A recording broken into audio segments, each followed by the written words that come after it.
স্রোত সার্থকের সুন্দর রাতটাকে এবার দুঃস্বপ্ন বলে স্রোতকে ভুলে যাওয়ার কথা বলল সার্থক। হ্যাঁ বন্ধুরা, ভিডিওতে লাইক দিয়ে দেখতে থাকুন। সার্থককে স্রোত যখন ঘুম থেকে ওঠে ঠিক সেই মুহূর্তেই সার্থক স্রোতকে এবং নিজেকে দেখে ঘাবড়ে যার বলতে থাকে যে স্রোত, তার মানে কি আমাদের মাঝখানে কাল রাতে এমন কিছু ঘটেছিল যেটা হয়তো বা ঘটার নয়। তখন এই কথা বলা মাত্র স্রোত বলতে থাকে যে স্যার, আমার তো সেরকমটাই সন্দেহ হচ্ছে, কিন্তু আমরা এতটা কি করে ভাবুক হয়ে গেলাম, আমরা কেন নিজেদেরকে সামনে রাখতে পারলাম না বলুন তো। তখন এই কথা বলা মাত্র সার্থক বলতে থাকে যে দেখো স্রোত, এখন যা কিছু ঘটে গেছে সেটা নিয়ে আর আমাদের মাঝখানে এরকম করে ঝগড়াঝাটি করে লাভ নেই। আমি শুধু তোমাকে এতটুকুই বলতে পারি যে একটা দুঃস্বপ্ন মনে করে সব কিছু ভুলে যাওয়ার চেষ্টা করো, কারণ যত তাড়াতাড়ি তুমি ভুলে যাবে ততই তোমার জন্য ভালো। কারণ আমি চাই না যে এই জিনিসটা নিয়ে মোটেও আর কথা কোনোভাবে এগোক। তখন এই কথা বলা মাত্র স্রোত বলতে থাকে যে স্যার, আপনার কাছে কি সব কিছুই ছেলেখেলা বলে মনে হয় বলুন তো?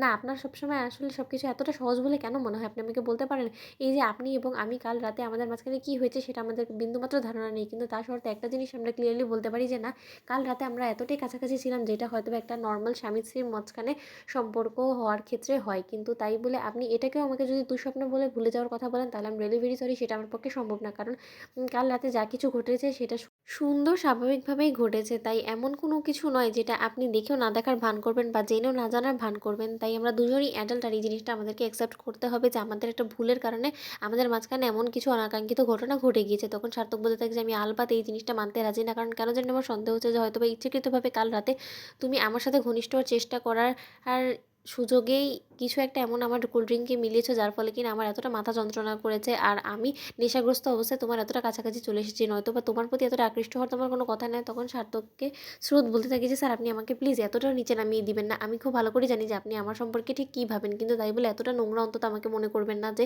আমি আপনাকে আমার নিজের কাছে টেনে আনার জন্য এরকম একটা নোংরা খেলা খেলবো। কারণ আমার যদি সেরকম কোনো কিছু করারই হতো তাহলে অনেক দিন আগে আমি সেই জিনিসটা করতে পারতাম।